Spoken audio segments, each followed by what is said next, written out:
নিজের ভুলটা বুঝতে পেরে ক্ষমা চাইলো আকাশের কাছে মোহনা। হ্যাঁ বন্ধুরা, এমনটাই দেখা যাবে। তাই বিস্তারিত জানতে ভিডিওটিতে একটি লাইক দিয়ে সম্পূর্ণ দেখতে থাকুন। গল্পের শুরুতে দেখা যাবে শুভদের বাসায় পিসি ঠাম্মি আসে, ঢোল বাজাতে আসতে থাকে। তখনই সেখানে চলে আসে আদি ও শুভ, আর এসে বলতে থাকে, কি হয়েছে বলো তো।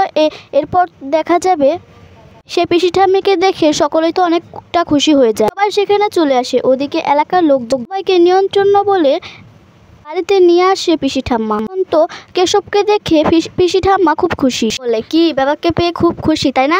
আমাদের এই যে বোমা শুভলক্ষ্মী সবকিছু জানে। তারপরে পুরোহিতকে বলে ওদেরকে মিষ্টি মুখ করা। তখনই দেখা যাবে কমলি সবাইকে মিষ্টি খাওয়াতে থাকে। তখন তো এলাকার লোকজন মাথা উঁচু করে দাঁড়িয়ে থাকে। তখনই পিসি ঠাম্মা বলে ওঠে, আপনাদের তো মিষ্টি খাওয়াতে এনেছি, নিয়ন্ত্রণ করলাম, কারণ এতদিন তো আমাদের বাড়িতে কষ্ট গেল, এটাতে তো আপনারাও খুব কষ্ট পেয়েছেন তাই না। বাড়ি বয়ে এসে নানা রকম পরামর্শ দিয়েছেন, নানা রকম কথাবার্তা বলেছেন তাই না। আপনারা বলেছেন আমাদের বাড়ির ছেলে মেয়েকে এরকমই জেল হয়ে যাবে, আমার শুভলক্ষ্মী নাকি এই বাড়ির বউ হওয়ার যোগ্য না, এত কথা বললেন। তাই আজকে যে এই যে শুভলক্ষ্মী আমাদের বাড়ির ছেলেটাকে এভাবে ছাড়িয়ে নিয়ে আসলো, একদম নির্দোষ প্রমাণ করে বাড়িতে নিয়ে আসলো, তার জন্যই তো এই আয়োজন, মিষ্টি খান। এই বলে সকলে মিলে শুভর কাছে ক্ষমা চায়। আর তখন শুভ বলে, না কাকিমা, আপনারা এখন ক্ষমা চাইবেন কেন বলুন তো, আর আমরা তো এখানে একসাথে আছি, সেটা পরিবারের মতো তাই না। তখনই সে লোকগুলো বলতে থাকে, শুভ তোমাদেরকে না আমি বুঝতে একটু ভুল করেছিলাম, তুমি একদম খাঁটি সোনা গো, সত্যি তোমার কাছে আমার সারা জীবন কৃতজ্ঞ থাকবো, তোমাকে আমরা ভুল বুঝেছিলাম, আমাকে ক্ষমা করে দাও। তারপরে শুভকে সবাই আনন্দ করতে থাকে। ওদিকে অন্য পাড়ার একটা ছেলেকে দেখে হাসতে থাকে, ছেলেটাও তাকে দেখে হাসতে থাকে, তুলতে থাকে সবাই মিলে। এদিকে ঠাম্মি বলে, দেখ আমাদের বাড়ির উপর থেকে কোনো চোর চলে গেছে, এবার বাড়িতে শান্তি আসবে, আর এই ছেলে বাড়িতে ফিরে এসেছে, আমাদের বৌমাও এবার একটু নিস্তার হোক, বাড়ি থেকে যে অশান্তি গেল, এবার যেন ঠাকুর আমাদের মঙ্গল করে। আর এই বলেই সবাই খুব খুশি হয়ে যায়। তখন তো শুভ খুব খুশি। ওদিকে তখনই দেখা যাবে পুলক বলে, না না সেটা করলে হবে না, এই যে আদি বাড়িতে ফিরে আসলো তার জন্য, আর আজকে অরণ্যার জন্মদিন, তার জন্য আজকে সন্ধ্যাতে একটা পার্টি হোক, পার্টি তো রাখতেই হবে, সন্ধ্যাবেলা পার্টি থেকে কিন্তু আসতেই হবে, সবাইকে নিমন্ত্রণ করা হলো। তখন শ্রাবন্তিনী বলে, একদম ঠিক কথা বলেছো, আজকে সব খুশি একসঙ্গে, তাই আজকে পার্টিটা না আপনাদের সবাইকে কিন্তু আসতে হবে, আমরা সবাই একসঙ্গে আনন্দ করব। তখন শুভ বলে, হ্যাঁ কাকিমারা আপনারা সবাইরা কিন্তু আসতে হবে, আপনারা থাকলে খুব ভালো হবে। আদি কেশবকে বলে, দেখ তোর মা এখন সেলিব্রিটি হয়ে গেছে, সবাই তোর মায়ের সঙ্গে সেলফি তুলছে, এখন তো আমরা পাত্তাই পাবো না। তখন শুভ সাদিকে বলে, কি যে বলো না তুমিও না একদম।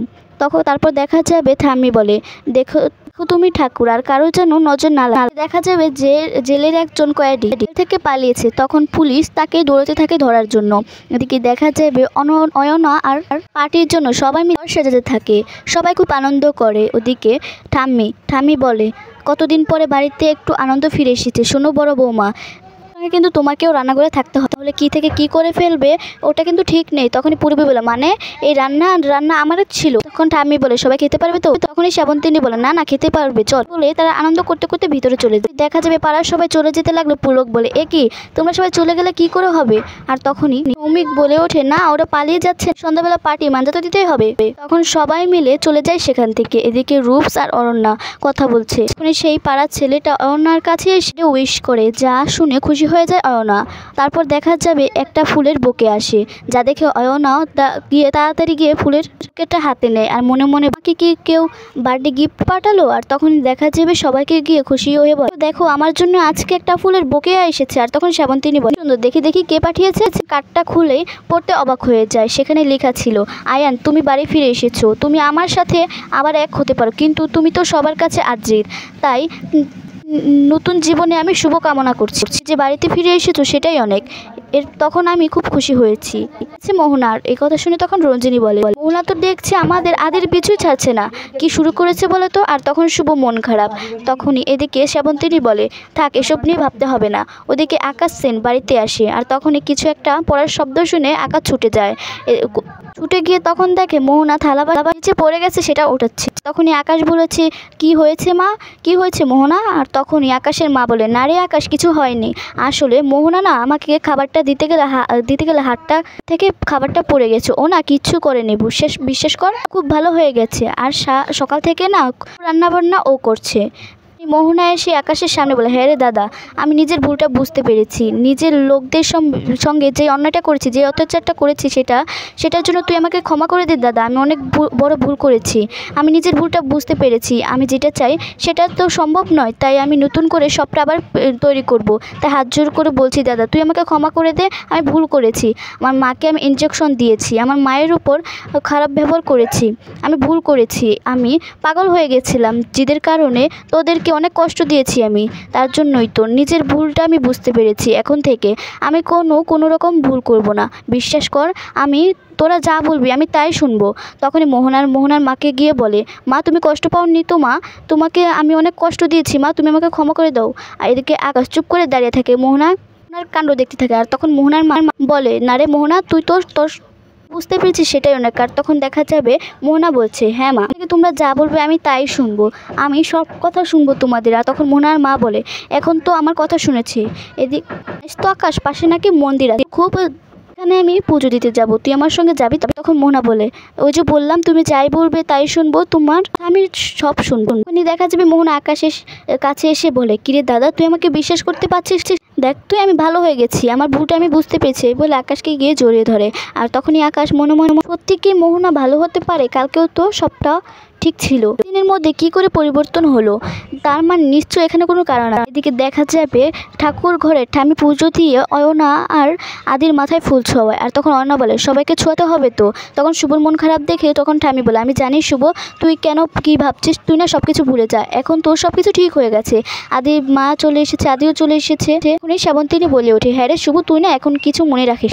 আমি জানি তুই কি নিয়ে ভাবছিস, এসব নিয়ে একদম ভাবিস না, সব কিছু ঠিক হয়ে যাবে সব কিছু। আর তখনই দেখা যাবে শুভ বলে, আমার মনটা না কেন জানি খটখট করছে, আমার ভালো লাগছে না। আর তখন আদি বলে, মানে কেন? আর তখন শুভ বলে, হ্যাঁ মোহনা ওরকম করে পাঠালো কেন? আর হঠাৎ করে মিস গো যে স্বপ্নাকে নাকি পাওয়া যাচ্ছে না। আর তখন আদি বলে, কি বলছো তুমি? আর তখন শুভ বলে, হ্যাঁ স্বপ্ন একটা মেয়ে উদাও হয়ে গেল এইভাবে, কি করে? আর তখন শ্রাবন্তিনী বলে, বেশ হয়ে গেল তাহলে, আবার এটা নিয়ে এখন কথা বলা হবে, তাই তো? এটা নিয়ে তদন্ত হবে। শুভ তুই এবার একটু খেয়াল কর না, বাদ দে না এসব নিয়ে আর কোনো কিছু করার দরকার নেই। আর তখন আদি বলে, হ্যাঁ শুভ, মা ঠিকই বলছে, এসব ব্যাপারে নিজেদের আর জড়ানোর দরকার নেই।